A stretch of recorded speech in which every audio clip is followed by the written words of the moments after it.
ಧರ್ಮಸ್ಥಳ ಕೇಸ್ಗೆ ಭರ್ಜರಿ ಟ್ವಿಸ್ಟ್. ಶವಗಳ ತೋರಿಸ್ತೇನೆ ಎಂದಂತ ಅನಾಮಿಕರನ್ನ ಅರೆಸ್ಟ್ ಮಾಡಿದ ಎಸ್ಐಟಿ. ಈವರೆಗೂ ಅನಾಮಿಕ ಹೇಳ್ತಾ ಇದ್ದಿದ್ದೇನು, ಈಗ ಹೇಳ್ತಾ ಇರೋದೇನು, ಅನಾಮಿಕ ಬುರುಡೆ ಬಿಟ್ಟಿದ್ದೇಕೆ, ಕೋರ್ಟ್ನಲ್ಲಿ ಅನಾಮಿಕ ಹೇಳಿದ್ದೇನು, ಅದರ ಕಂಪ್ಲೀಟ್ ರಿಪೋರ್ಟ್ ನಿಮ್ಮ ಮುಂದೆ.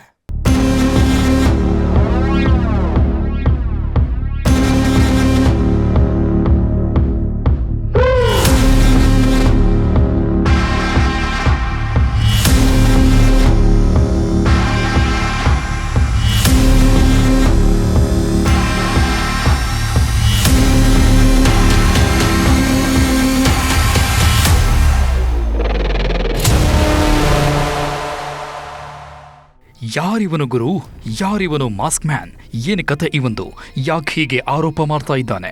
ಇದೇ ಪ್ರಶ್ನೆ ಎಲ್ಲರನ್ನ ಕಾಡ್ತಾ ಇತ್ತು. ಈಗ ಆ ಎಲ್ಲ ಪ್ರಶ್ನೆಗಳಿಗೆ ಉತ್ತರ ಸಿಗೋ ಕಾಲ ಬಂದಾಗಿದೆ. ಒಂದೊಂದೇ ರಹಸ್ಯ ಬಯಲಾಗೋ ಟೈಮ್ ಬಂದಾಗಿದೆ. ಶವ ಸಮಾಧಿಗಳ ಶೋಧನೆಗೆ ಇಳಿದಿದ್ದ ಎಸ್ಐಟಿ ಅನಾಮಿಕ ರಹಸ್ಯ ಬಯಲು ಮಾಡಿದೆ. ಸಮಾಧಿ ಸತ್ಯ ಹೇಳ್ತೇನೆ ಅಂತ ಬಂದಿದ್ದ ಅನಾಮಿಕನಿಂದಲೇ ಸತ್ಯ ಏನಂತ ಬಾಯ್ಬಿಡಿಸಿದೆ. ಈಗಂತೂ ಧರ್ಮಸ್ಥಳ ಕೇಸ್ಗೆ ದೊಡ್ಡ ಟ್ವಿಸ್ಟ್ ಸಿಕ್ಕಿದೆ. ಆ ಟ್ವಿಸ್ಟ್ಗೆ ಎಲ್ಲ ಬೆಚ್ಚಿ ಬಿದ್ದಿದ್ದಾರೆ. ಅನಾಮಿಕನ ಷಡ್ಯಂತ್ರ ರಿವೀಲ್ ಆಗಿದೆ. ಅನಾಮಿಕನ ಮುಖವಾಡ ಕಳಚಿ ಬಿದ್ದಿದೆ.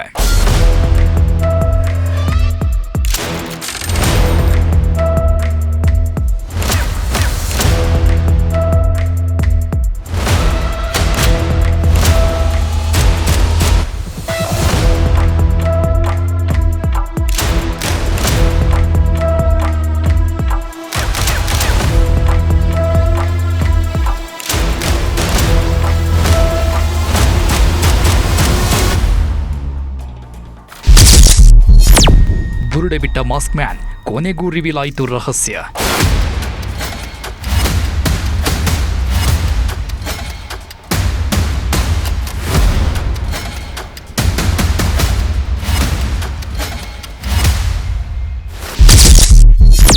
ತೀವ್ರ ವಿಚಾರಣೆ ನಂತರ ಅನಾಮಿಕನ ಅರೆಸ್ಟ್ ಮಾಡಿದ್ದೇಕೆ ಎಸ್ಐಟಿ?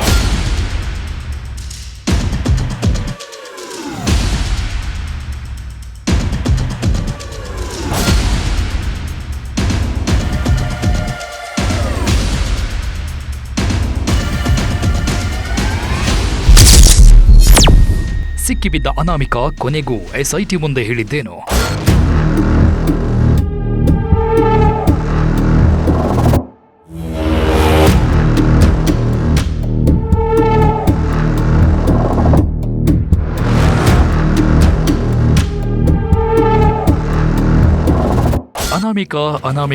ಅನಾಮಿಕ ಎಲ್ಲಿ ನೋಡಿದ್ರೂ ಈತನದ್ದೇ ಮಾತು. ಯಾರಿವನು ಅನಾಮಿಕ, ಏನ್ ಮಾಡ್ತಾನೆ, ಹೇಗಿದ್ದಾನೆ ಅನ್ನೋದು ಈವರೆಗೆ ಯಾರಿಗೂ ಗೊತ್ತಿರಲಿಲ್ಲ. ಈತ ಬಂದಿದ್ದು ಧರ್ಮಸ್ಥಳದಲ್ಲಿ ಸೆನ್ಸೇಷನ್ ನನ್ನೇ ಸೃಷ್ಟಿ ಮಾಡಿಬಿಟ್ಟಿದ್ದ. ಅನಾಮಿಕ ಶವಗಳನ್ನ ತೋರಿಸ್ತೇನೆ ಅಂತ ಹೇಳಿದ್ದು ಇಡೀ ರಾಜ್ಯವೇ ಬೆಚ್ಚಿ ಬಿದ್ದಿತ್ತು. ಇಂಥದ್ದೊಂದು ಕೇಸ್ ಇರುತ್ತಾ ಅಂತ ಕೆಲವರು ಮೂಗಿನ ಮೇಲೆ ಬೆರಳಿಟ್ಟುಕೊಂಡಿದ್ರು.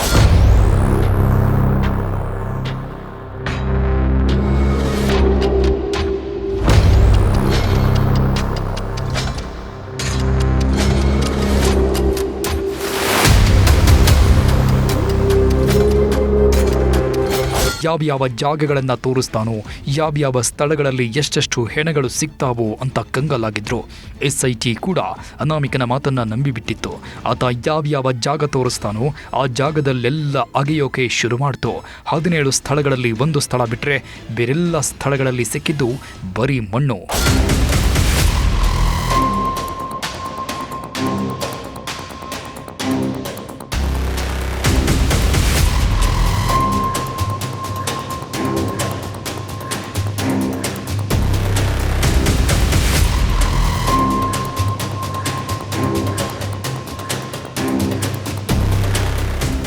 ಒಂದು ಭರವಸೆ ಇತ್ತು, ಸತ್ಯ ಯಾವಾಗ ಬೇಕಾದರೂ ಹೊರಬರಬಹುದು ಅಂತ. ಕೆಲವರು ಅಂದ್ಕೊಂಡಿದ್ರು, ಕೆಲವರು ಅನಾಮಿಕ ಹೇಳಿದ ಜಾಗದಲ್ಲಿ ಶವಗಳು ಸಿಗ್ತಾವೆ ಅಂತ ಅಂದ್ಕೊಂಡಿದ್ರು. ಆದರೆ ದಿನೇ ಅನಾಮಿಕನ ಮೇಲಿಟ್ಟಿದ್ದ ಭರವಸೆ ಹುಸಿ ಆಯಿತು. ಆದರೆ ಮೊದಲು ಒಂದಷ್ಟು ಸ್ಥಳಗಳನ್ನು ತೋರಿಸಿದ್ದ ಅನಾಮಿಕ ಅಲ್ಲೇನೂ ಸಿಗದೆ ಇದ್ಮೇಲೆ ಇನ್ನೂ ಜಾಗಗಳನ್ನು ತೋರಿಸ್ತೇನೆ ಅಂದ.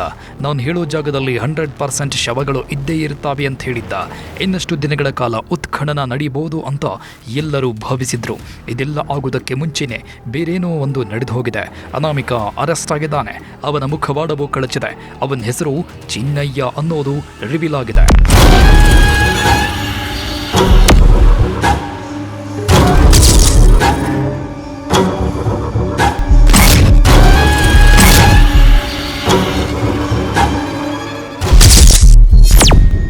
ಖನನ ನಿಲ್ತು, ವಿಚಾರಣೆ ನಡೀತು, ಅರೆಸ್ಟ್ ಆಗೋದಾ?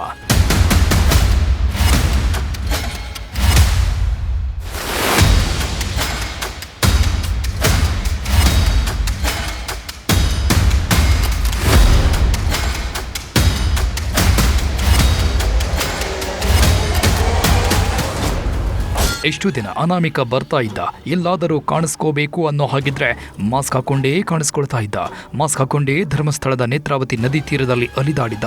SIT ಆಫೀಸರ್ಸ್ಗಳನ್ನು ಕರ್ಕೊಂಡು ಹೋಗಿ ಕಾಡಲ್ಲಿ ಸಮಾಧಿ ಸ್ಥಳಗಳನ್ನು ಗುರುತು ಮಾಡಿದ್ದ.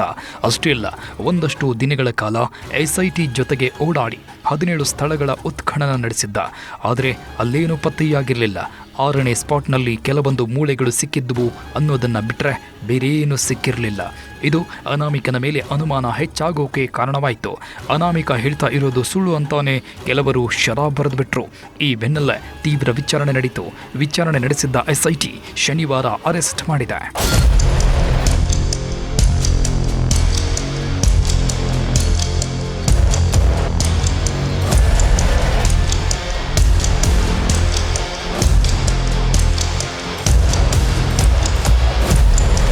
ಹೀಗೆ ಆಗುತ್ತೆ ಅಂತ ಯಾರೂ ಅಂದ್ಕೊಂಡಿರಲಿಲ್ಲ.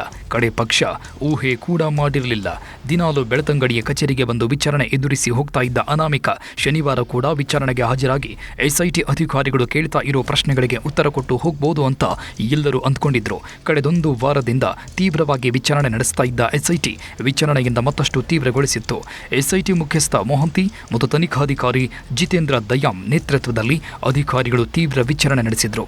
ಶುಕ್ರವಾರ ಮಧ್ಯಾಹ್ನದಿಂದ ಆರಂಭವಾಗಿದ್ದ ವಿಚಾರಣೆ ಶನಿವಾರ ಬೆಳಗ್ಗೆಯವರೆಗೆ ನಡೆಯಿತು. ವಿಚಾರಣೆ ನಡೆಸ್ತಾ ಇರುವಾಗಲೇ ಅನಾಮಿಕ ಚಿನ್ನಯ್ಯನ ಅರೆಸ್ಟ್ ಆಗಿದ್ದಾನೆ.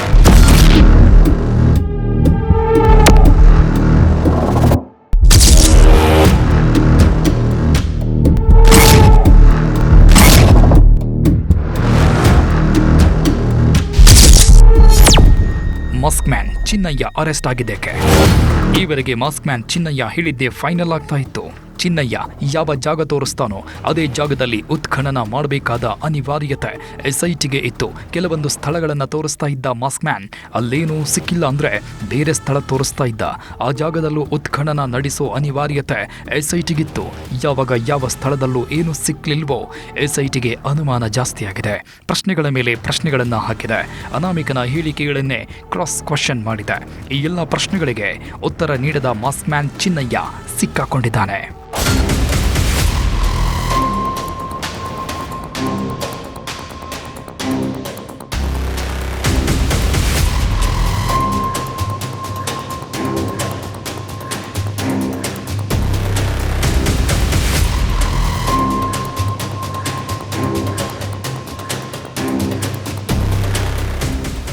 ಮಾಸ್ಕ್ ಮ್ಯಾನ್ ಚಿನ್ನಯ್ಯನ ಮೇಲೆಯೇ SITಗೆ ಅನುಮಾನ ಬಂದಿತ್ತು. ಚಿನ್ನಯ್ಯ ಹೇಳ್ತಾ ಇರೋದನ್ನ ನೋಡಿ SITಗೆ ಗೊಂದಲ ಹುಟ್ಕೊಂಡಿತ್ತು. ಚಿನ್ನಯ್ಯ ಹೇಳಿದ್ದೇ ನಿಜವಾಗಿದ್ರೆ ಶವಗಳು ಎಲ್ಲಿ ಹೋದುವು ಅಂತ SITಗೆ ಕನ್ಫ್ಯೂಸ್ ಆಯಿತು. ಆದ್ದರಿಂದ ಮಾಸ್ಕ್ ಮ್ಯಾನ್ ಚಿನ್ನಯ್ಯ ಸುಳ್ಳು ಹೇಳ್ತಾ ಇದ್ದಾನಾ, ಸತ್ಯ ಹೇಳ್ತಾ ಇದ್ದಾನಾ ಅನ್ನೋದನ್ನ ಕಂಡು ಹಿಡಿಯೋದೆ SITಗೆ ಸವಾಲಾಗಿತ್ತು. ಆದ್ದರಿಂದ ಚಿನ್ನಯ್ಯನನ್ನೇ ತೀವ್ರ ವಿಚಾರಣೆಗೆ ಒಳಪಡಿಸಿದೆ SIT. ದೂರು ಕೊಡುವಾಗ ತಂದಿದ್ದ ಬುರುಡೆ ಎಲ್ಲಿಯದ್ದು, ಹೇಗೆ ಸಿಕ್ತು ಅಂತೆಲ್ಲ ಪ್ರಶ್ನೆಗಳನ್ನ ಕೇಳಿದೆ. ಈ ಪ್ರಶ್ನೆಗಳಿಗೆ ಉತ್ತರ ನೀಡೋಕೆ ಚಿನ್ನಯ್ಯ ತಡಬರಿಸಿದ್ದಾನೆ. ಇದೇ ಪ್ರಶ್ನೆಗಳು ಚಿನ್ನಯ್ಯನನ್ನ ಸಿಕ್ಕಾಕೊಳ್ಳೋ ಹಾಗೆ ಮಾಡಿವೆ. ಇಷ್ಟಕ್ಕೂ ಚಿನ್ನಯ್ಯ ಅರೆಸ್ಟ್ ಆಗಿದ್ದು ಯಾಕೆ ಗೊತ್ತಾ? ಇಲ್ಲಿದೆ ನೋಡಿ. ಸುಳ್ಳು ಸಾಕ್ಷ್ಯ, ಸುಳ್ಳು ಹೇಳಿಕೆ ನೀಡಿದ ಆರೋಪದಲ್ಲಿ ಮಾಸ್ಕ್ ಮ್ಯಾನ್ ಚಿನ್ನಯ್ಯನನ್ನ ಅರೆಸ್ಟ್ ಮಾಡಲಾಗಿದೆ. ಬುರುಡೆ ವಿಚಾರದಲ್ಲಿ ಗೊಂದಲ ಸೃಷ್ಟಿಸಿದ್ದೇ ಬಂಧನಕ್ಕೆ ಕಾರಣ ಎನ್ನಲಾಗಿದೆ. ಆರಂಭದಲ್ಲಿ ತಾನೇ ಬುರುಡೆ ಅಗೆದು ತಂದಿದ್ದಾಗಿ ಚಿನ್ನಯ್ಯ ಹೇಳಿದ್ದ. 164 ಹೇಳಿಕೆಯಲ್ಲೂ ಇದೇ ರೀತಿ ಉಲ್ಲೇಖ ಮಾಡಿದ್ದ. ಆದರೆ SIT ವಿಚಾರಣೆ ವೇಳೆ ಬೇರೆ ರೀತಿಯೇ ಉತ್ತರಿಸಿದ್ದಾನೆ. ಬೇರೊಬ್ಬರು ಬುರುಡೆ ತಂದು ಕೊಟ್ಟಿದ್ದಾಗಿ ಹೇಳಿಕೊಂಡಿದ್ದ. ಇದೆಲ್ಲ ಗೊಂದಲದ ಹೇಳಿಕೆಗಳ ಕಾರಣಕ್ಕೆ ಚಿನ್ನಯ್ಯ ಅರೆಸ್ಟ್ ಆಗಿದ್ದಾನೆ.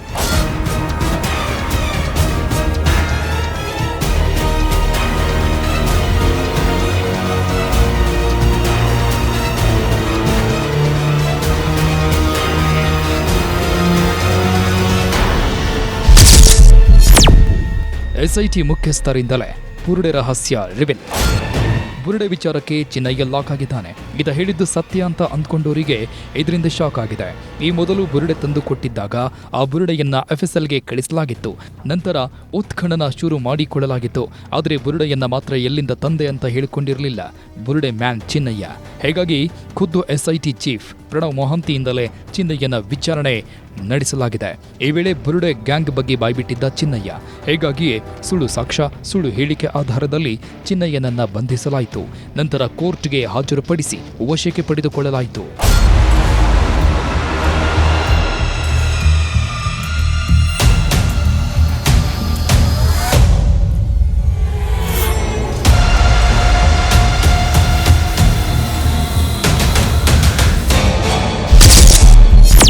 ಕೋರ್ಟಲ್ಲಿ ಫುಲ್ ಸೈಲೆಂಟ್ ಆಗಿದ್ದ ಮಾಸ್ಕ್ ಮ್ಯಾನ್ ಚಿನ್ನಯ್ಯ. ಈ ಹಿಂದೆ ಮಾಸ್ಕ್ ಮ್ಯಾನ್ ಚಿನ್ನಯ್ಯ ಕಾನ್ಫಿಡೆನ್ಸ್ನಲ್ಲಿದ್ದ.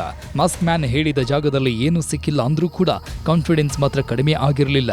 ಆದರೆ ಯಾವಾಗ SIT ಕ್ರಾಸ್ ಕ್ವಶನ್ ಮಾಡ್ತೋ ಮಾಸ್ಕ್ ಮ್ಯಾನ್ ಬೆಚ್ಚಿದ್ದಾನೆ. ಮಾಸ್ಕ್ ಮ್ಯಾನ್ ಬಂಧಿಸಿದ SIT ಕೋರ್ಟ್ಗೆ ಹಾಜರುಪಡಿಸಿತ್ತು. ಈ ವೇಳೆ ಚಿನ್ನಯ್ಯ ಫುಲ್ ಸೈಲೆಂಟ್ ಆಗಿದ್ದ. ಕೋರ್ಟಲ್ಲಿ ಸಪ್ಪೆ ಮೋರೆ ಹಾಕೊಂಡು ಉತ್ತರ ಕೊಟ್ಟಿದ್ದ. ನ್ಯಾಯಾಧೀಶರ ಪ್ರಶ್ನೆಗಳಿಗೆ ಹೌದು ಇಲ್ಲ ಅಂತ ಮಾತ್ರ ಹೇಳಿ ಮಾತು ಮುಗಿಸಿದ್ದ. ಶವಗಳು ಹೂತಿದ್ದು ನಿಜಾನ ಅಂತ ಕೇಳಿದ್ರೆ ಹೌದು ಅಂತ ಬೇಸರದಲ್ಲೇ ಹೇಳಿದಾನಂತೆ ಚಿನ್ನಯ್ಯ. ಶವಗಳು ಸಿಕ್ಕಿಲ್ಲ ಯಾಕೆ ಅಂತ ಕೇಳಿದ್ರೆ ತನ್ನ ಕಷ್ಟದ ಜೀವನದ ಕಥೆಯನ್ನ ಚಿನ್ನಯ್ಯ ಹೇಳಿದಂತೆ. ಇದೆಲ್ಲ ವಿಚಾರಣೆ ನಡೆಸಿದ ನಂತರ ಬುರುಡೆ ತಂದಿದ್ದು ನಾನಲ್ಲ ಎಂದಿದ್ದಾನೆ. ನಂತರ ಆತನನ್ನ 10 ದಿನಗಳ ಕಾಲ SIT ವಶಕ್ಕೆ ಕೊಡಲಾಗಿದೆ.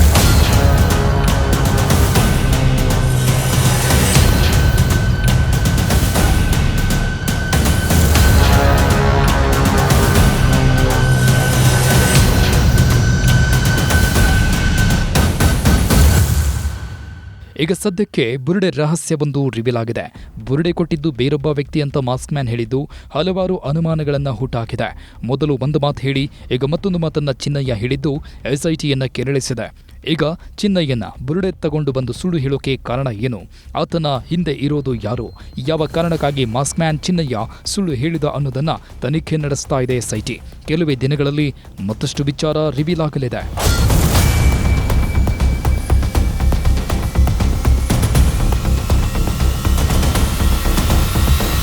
ಬಂಧನ ಆಗಿರೋದು ನಿಜ. ಬಂಧನ ಆಗಿದೆ. ಅವರು ಪೊಲೀಸ್ ಕಸ್ಟಡಿಯಲ್ಲಿ ಇದ್ದಾರೆ. ತನಿಖೆ ನಡೆಯೋದ್ರಿಂದ ಯಾವ ಮಾಹಿತಿಯನ್ನು ಕೊಡೋದಕ್ಕೆ ಸಾಧ್ಯ ಆಗೋದಿಲ್ಲ. ಅವರು ಪೊಲೀಸ್ ಇನ್ವೆಸ್ಟಿಗೇಷನ್ ಮಾಡಿದ್ದಾರೆ. ಅವರು ಬಂಧನ ಮಾಡಿದ್ದಾರೆ. ಜಾಲ ಇದೆಯಾ ಇಲ್ವಾ ಅಥವಾ ಏನಿದೆ ಅದೆಲ್ಲ ವರದಿ ಬಂದ ಮೇಲೇನೆ ಗೊತ್ತಾಗುತ್ತೆ. ಅಲ್ಲಿಯವರೆಗೂ ಊಹಾಪೋಹಗಳು ಇರ್ತಾವೆ. ಆ ದೂರುದಾರನ ಆಧಾರದ ಮೇಲೆ ತಾನೇ ನಾವು ಇದನ್ನ ಪ್ರಾರಂಭ ಮಾಡಿದ್ದು. ಈಗ ಅವನನ್ನೇ ಅರೆಸ್ಟ್ ಮಾಡಿ ಅವನ ಹೇಳಿಕೆಗಳ ಆಧಾರದ ಮೇಲೆ ತನಿಖೆ ಮುಂದುವರಿಯುತ್ತೆ. ಚಿನ್ನಯ್ಯನ ಅಣ್ಣನೂ ಕೂಡ SIT ವಶಕ್ಕೆ. ಚಿನ್ನಯ್ಯ ಜೊತೆಗೆ ಚಿನ್ನಯ್ಯನ ಅಣ್ಣನನ್ನೂ ಕೂಡ SIT ವಶಕ್ಕೆ ಪಡೆದುಕೊಂಡಿದೆ. ಆ ವ್ಯಕ್ತಿ ಹೆಸರು ತಾನಾಸಿ. ಈ ಹಿಂದೆ SIT ವಿಚಾರಣೆಗೆ ಒಳಗಾಗಿದ್ದ ತಾನಾಸಿ ಸಹೋದರ ಚಿನ್ನಯ್ಯ ಜೊತೆಗೆ ಕೌಟುಂಬಿಕ ಕಲಹದಿಂದ ಮಾತಾಡ್ತಾ ಇಲ್ಲ ಎಂದು ಹೇಳಿದ್ದ. ಇದರ ಜೊತೆಗೆ ಚಿನ್ನಯ್ಯ ಹೇಳಿದ್ದೆಲ್ಲ ಸುಳ್ಳು ಅಂತ ಹೇಳಿದ್ದ. ಈಗ ತಾನಾಸಿಯನ್ನ ವಶಕ್ಕೆ ಪಡೆದುಕೊಳ್ಳಲಾಗಿದ್ದು ತಾನಾಸಿಯನ್ನ ವಶಕ್ಕೆ ಪಡೆದಿದ್ದೇಕೆ ಅನ್ನೋ ಅನುಮಾನಗಳು ಓಡಾಡ್ತಿವೆ.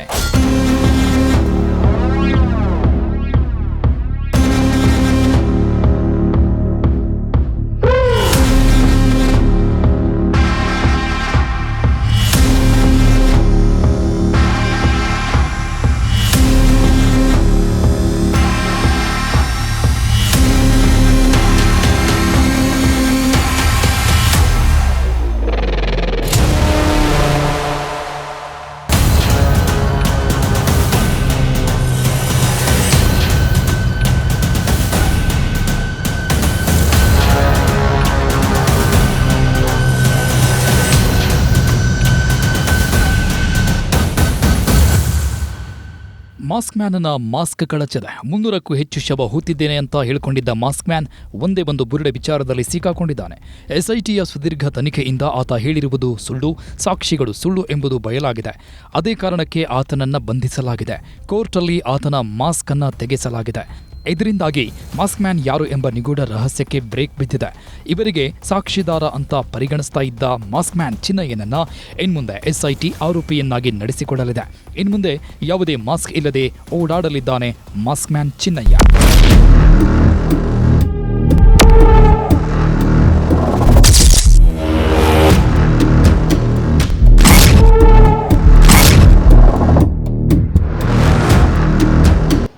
ಬಿಜೆಪಿಯವರು ಏನು ಮಾತಾಡಿರಲಿಲ್ಲ. ಬಿಜೆಪಿಯವರೆಲ್ಲ ಫೆನ್ಸ್ ಇಟ್ರು. ಅಡ್ಗೋಡೆ ಮೇಲೆ ದೀಪ, ಅದೇನು ಹೇಳ್ತಾರಲ್ಲ, ಅಡ್ಗೋಡೆ ಮೇಲೆ ದೀಪ ಇಡ್ತಾರೆ ಅಂತ ಫೆನ್ಸ್ ಇಟ್ರು ಕೆಲಸ ಮಾಡ್ತಾ ಇದ್ರು. ನಾನು ಅದನ್ನು ಪ್ರಸ್ತಾವನೆ ಮಾಡಿದ ಮೇಲೆ ಅದನ್ನು ಮಾತಾಡ್ತಾ ಇದ್ದಾರೆ. ನನಗೆ ಮೊದಲಿಂದ ಕೂಡ ನಮಗೆ ತನಿಖೆಗೆ ನಾವೆಲ್ಲ ಅವರು ವೆಲ್ಕಮ್ ಮಾಡಿದ್ದಾರೆ. ಧರ್ಮಸ್ಥಳದವರೇ ಬಂದು ಚೀಫ್ ಮಿನಿಸ್ಟರ್ ಹತ್ರ ಮೀಟ್ ಮಾಡಿ ಅವರ ಕುಟುಂಬದವ್ರು ಬಂದು ನೀವು ಮಾಡಿರೋದು ಒಳ್ಳೆ ಕೆಲಸ ಅಂತೇಳಿ ಅವರು ಹೇಳಿದ್ದಾರೆ. ಯಾರ ಮೇಲೂ ನಮಗೆ ಅವ್ರ ಪರನೂ ಇಲ್ಲ, ಇವ್ರ ಪರ ಇಲ್ಲ, ನಮಗೆ ನ್ಯಾಯದ ಪರ, ನಮಗೆ ಧರ್ಮದಲ್ಲಿ ರಾಜಕಾರಣ ಮಾಡಬೇಡಿ ಅಂತ ನಮ್ದು ಅಷ್ಟೇ. ಚಿನ್ನಯ್ಯ ಯಾರು? ಪೂರ್ತಿ ವಿವರ ಲಭ್ಯ. ಚಿನ್ನಯ್ಯ ಮೇಲಿದ್ವು ಹಲವಾರು ಆರೋಪಗಳು. ಚಿನ್ನಯ್ಯ ಮಂಡ್ಯದ ಚಿಕ್ಕಬಳ್ಳಿ ಗ್ರಾಮದ ವ್ಯಕ್ತಿ. 1994ರವರೆಗೆ ಚಿಕ್ಕಬಳ್ಳಿಯಲ್ಲಿ ವಾಸವಿದ್ದ ಆತ ಸಣ್ಣ ಪುಟ್ಟ ಕೆಲಸಗಳನ್ನು ಮಾಡಿಕೊಂಡಿದ್ದ. ಶಾಲೆಯನ್ನು ಕೂಡ ಅರ್ಧಕ್ಕೆ ತೊರೆದಿದ್ದ ಆತ ಚಿಕ್ಕ ವಯಸ್ಸಿನಲ್ಲೇ ಮದುವೆಯಾಗಿದ್ದ. ಬಳಿಕ ಇನ್ನೊಂದು ಮದುವೆಯನ್ನೂ ಆಗಿದ್ದ. ಈತನ ಸಹೋದರ ಮೊದಲು ಧರ್ಮಸ್ಥಳಕ್ಕೆ ಹೋಗಿದ್ದ, ನಂತರ ಈತನು ಧರ್ಮಸ್ಥಳಕ್ಕೆ ಹೋಗಿದ್ದ. ಆತನ ಮೇಲೆ ಕಳ್ಳತನ, ಹೆಂಡತಿಗೆ ಕಿರುಕುಳ ಕೊಡ್ತಾ ಇದ್ದ, ಹಲವರಿಗೆ ದುಡ್ಡಿನ ಮೋಸ ಮಾಡಿದ ಎಂಬ ದೂರುಗಳು ಇವೆ. ಒಟ್ಟು 3 ಮದುವೆಯಾಗಿದ್ದ ಆತ ಶವಗಳನ್ನು ಹೂಳೋ ಕೆಲಸವನ್ನು ಮಾಡುತ್ತಿದ್ದ. ಧರ್ಮಸ್ಥಳದಲ್ಲಿ ಅನಾಥ ಶವಗಳನ್ನು ಹೂಳೋ ವೇಳೆ ಆ ಶವಗಳ ಮೇಲಿನ ಒಡವೆಗಳನ್ನು ಕದೀತಾ ಇದ್ದ ಅನ್ನೋ ಆರೋಪವನ್ನು ಆತನ ಸ್ನೇಹಿತರೇ ಮಾಡಿದ್ರು.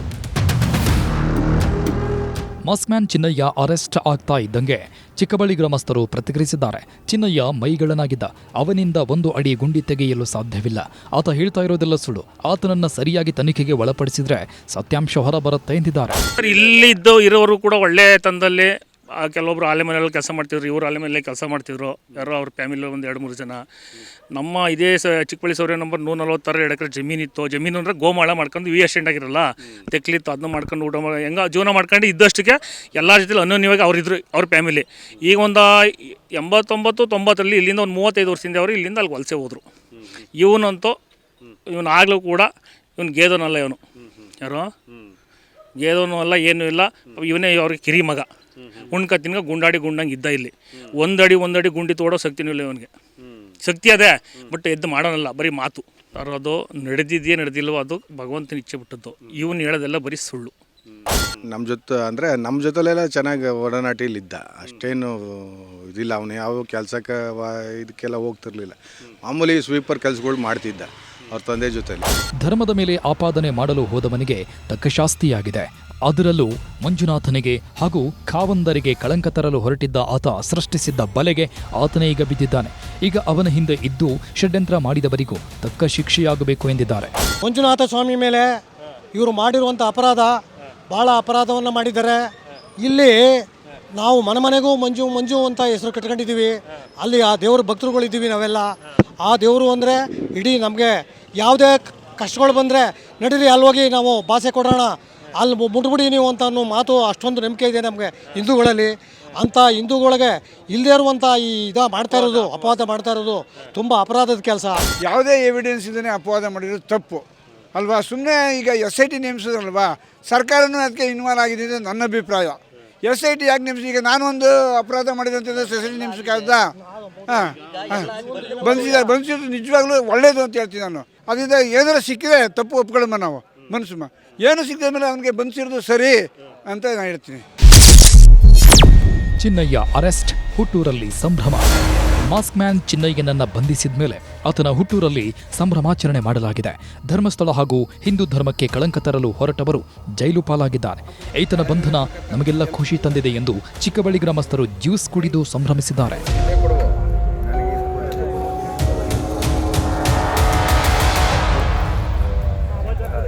ಚಿನ್ನಯ್ಯ ಬಂಧನ ಆಗಿರೋ ಖುಷಿಗೆ ಜ್ಯೂಸ್ ಕುಡಿತಾ ಇದ್ವಿ. ಚಿನ್ನಯ್ಯ ಬಂಧನ ಸ್ವಾಗತಿಸಿದ ಮಟ್ಟಣ್ಣನವರ್. SITಯಿಂದ ಮಾಸ್ಕ್ಮ್ಯಾನ್ ಚಿನ್ನಯ್ಯ ಅರೆಸ್ಟ್ ಆಗಿದ್ದು, ಚಿನ್ನಯ್ಯನ ಬಂಧನವನ್ನ ಗಿರೀಶ್ ಮಟ್ಟಣ್ಣನವರ್ ಸ್ವಾಗತಿಸಿದ್ದಾರೆ. ಬೆಳ್ತಂಗಡಿಯಲ್ಲಿ ಮಾತನಾಡಿದ ಗಿರೀಶ್ ಮಟ್ಟಣ್ಣನವರ್, SIT ತನಿಖೆಯನ್ನ ಸರಿಯಾಗಿ ಮಾಡ್ತಾ ಇದೆ. SIT ತನ್ನ ಪಾಡಿಗೆ ತನಿಖೆ ಮಾಡಲು ಬಿಡಬೇಕು, ನಾರ್ಕೋ ಅನಾಲಿಸಿಸ್ ಟೆಸ್ಟ್ ಕೂಡ ಮಾಡಬೇಕು ಅಂದ್ರು. ವಿಚಾರ ತಿಳಿತು, ಅದು ಒಳ್ಳೆ ವಿಷಯ, ಅದನ್ನು ಸ್ವಾಗತಿಸ್ತೇವೆ ಸರ್. ಷಡ್ಯಂತ್ರ ಏನೋ ಇದ್ರು ಅದನ್ನ SIT ಅವ್ರು ಹೇಳ್ತಾರೆ ಸರ್. ಆಮೇಲೆ ನಮಗೆ SIT ಕರೆದ್ರೆ ನಮಗೂ ಅವನಿಗೆ ಏನು ಸಂಪರ್ಕ ಅನ್ನೋದನ್ನು ಖಂಡಿತ ಎಲ್ಲರೂ ಕೂಡ ನಾವು ಹೇಳ್ತೀವಿ. ಇದು ಒಳ್ಳೆ ಬೆಳವಣಿಗೆ. ಏನು ಅರೆಸ್ಟ್ ಆಗಿದೆ ಅಲ್ಲ, ಅದು it is a very good development. ಮತ್ತು ನಾರ್ಕೋ ಅನಾಲಿಸಿಸ್ ಟೆಸ್ಟ್ ಕೂಡ ಆಗಬೇಕು ಅಂತ ನಾನು ಆಗ್ರಹಿಸ್ತೀನಿ. ಇಲ್ಲ ನೋಡಿ, ಅದೆಲ್ಲ SIT ಉತ್ತರ ಕೊಡ್ತದೆ. ಫೇಲಿಯರು ಪಾಸು ಅದೆಲ್ಲ SIT ಉತ್ತರ ಕೊಡ್ತದೆ.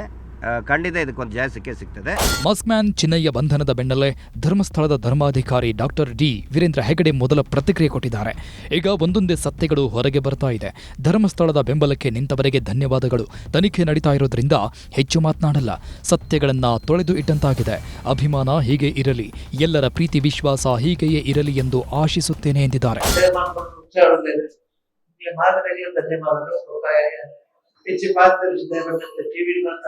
ಇಷ್ಟು ಕೊರಬಲ್ಲಿ ಹೆಚ್ಚು ಮಾತಾಡಿಸಿ ಭಾಳ ಸಂತೋಷ ಗೊತ್ತಿಲ್ಲ. ಬೆಂಬಲ ಕೊಟ್ಟೆ ಭಾಳ ಸಂತೋಷ. ಸತ್ಯ ಬರುವುದು ನಮ್ಮ ದಿಕ್ಕದಿಲ್ಲಕ್ಕಾಗದಿತ್ತು ಕೂಡ ಸತ್ಯ ನನಗೆ ಅಭಿಮಾನ ಹೆಪ್ಪಲಿಂಚನೆ ಪಡೆ ಪ್ರೀತಿ ವಿಶ್ವಾಸ ಹೆಚ್ಚಿನ ಪಡೆದು ಸ್ವಾಮಿಲೆ ಆ ಆಶೀರ್ವಾದ ನಮ್ಮ ಕ್ಷೇತ್ರದ ಹೆಚ್ಚಿನ ಪಡೆದು. ಒಟ್ನಲ್ಲಿ ಮಸ್ಕ್ಮ್ಯಾನ್ ಅರೆಸ್ಟ್ ಆಗಿದೆ. ಎಸ್ಐಟಿ ತನಿಖೆ ತೀವ್ರಗೊಂಡಿದೆ. ಚಿನ್ನಯ್ಯನನ್ನ ವಿಚಾರಣೆಗೆ ಒಳಪಡಿಸಲಿರೋ ಎಸ್ಐಟಿ ಚಿನ್ನಯ್ಯ ಸುಳ್ಳು ಹೇಳೋಕೆ ಕಾರಣ ಏನು, ಆತನ ಹಿಂದೆ ಇರೋದ್ಯಾರು ಅನ್ನೋದನ್ನ ಇಟ್ಕೊಂಡು ತನಿಖೆ ನಡೆಸಲಿದೆ. ಚಿನ್ನಯ್ಯ ತನ್ನ ಹಿಂದೆ ಕೆಲವರಿದ್ದಾರೆ ಅಂತ ಹೇಳಿದ್ದಾನೆ ಎನ್ನಲಾಗ್ತಿದ್ದು, ಎಸ್ಐಟಿ ತನಿಖೆಯಲ್ಲಿ ಆ ತೆರೆ ಹಿಂದಿನ ಸೂತ್ರಧಾರರು ಯಾರು ಅನ್ನೋದು ಗೊತ್ತಾಗಲಿದೆ.